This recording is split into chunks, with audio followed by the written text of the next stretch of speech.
మనల్ని మోసం చేసేవాళ్లు బయటెక్కడో ఉంటారు, మన శత్రువులు మన కంటికి కనిపిస్తారు అని. కాని 7వ శతాబ్దంలోనే జగద్గురు ఆదిశంకరాచార్యులవారు వివేకచూడామణి గ్రంథంలో ఒక చేదు నిజాన్ని ప్రపంచానికి చాటి చెప్పారు. అదేంటంటే, మనిషికి అసలైన శత్రువులు బయటలేరు, అవి మన శరీరంలోనే మనతో పాటే ఉన్నాయి. అవే మన పంచేంద్రియాలు. ఈ సత్యాన్ని వివరించడానికి శంకరాచార్యులవారు ప్రకృతిలో జరిగే 5 విషాద సంఘటనలను ఉదాహరణగా తీసుకున్నారు. ఒక్కసారి అడవివైపు చూస్తే, నీటిలో స్వేచ్ఛగా ఈదుతున్న చేప కేవలం రుచి అనే ఒక్క మాయలో పడిపోతుంది. జాలరివేసిన ఇనుప గాలానికి గుచ్చిన మాంసం ముక్క రుచి చూడాలనే ఆశతో ప్రాణాలకు తెగించి వెళ్లి నోరు తెరుస్తుంది.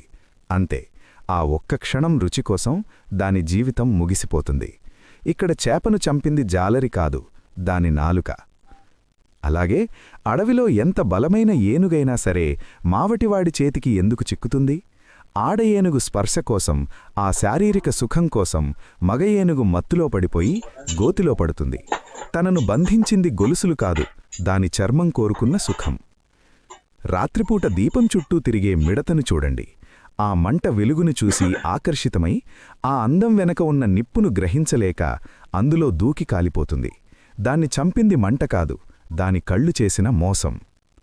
పూలమీద వాలే తుమ్మెద, భ్రమరం, సంపెంగ పువ్వు నుండి వచ్చే ఆ తీయటి వాసనకు మైమరిచిపోయి ఆ మత్తులో మునిగిపోయి ప్రాణాలు విడుస్తుంది. దాన్ని చంపింది పువ్వు కాదు, దాని ముక్కు, ఘ్రాణశక్తి.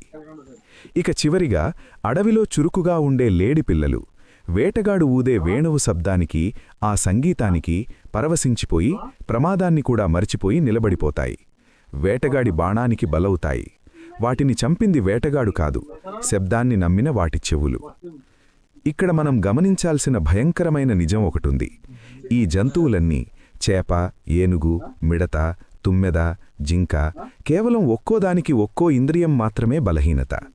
ఒక్క బలహీనత ఉంటేనే అవి ప్రాణాలు కోల్పోతున్నాయి. కాని మనిషి పరిస్థితేంటి? మనిషికి ఈ 5 బలహీనతలు ఉన్నాయి. రుచి కోసం నాలుక, దృశ్యాల కోసం కళ్ళు, సుఖం కోసం చర్మం, పొగడ్తల కోసం చెవులు, సుగంధాల కోసం ముక్కు, ఇలా పంచేంద్రియాలు మనల్ని 5 వైపుల నుండి లాగుతున్నాయి. ఒక్క లోపమున్న జంతువులే చనిపోతుంటే 5 రకాల ఆకర్షణల మధ్య బ్రతుకుతున్న మనిషి ఇంకెంత ప్రమాదంలో ఉన్నాడో ఆలోచించండి.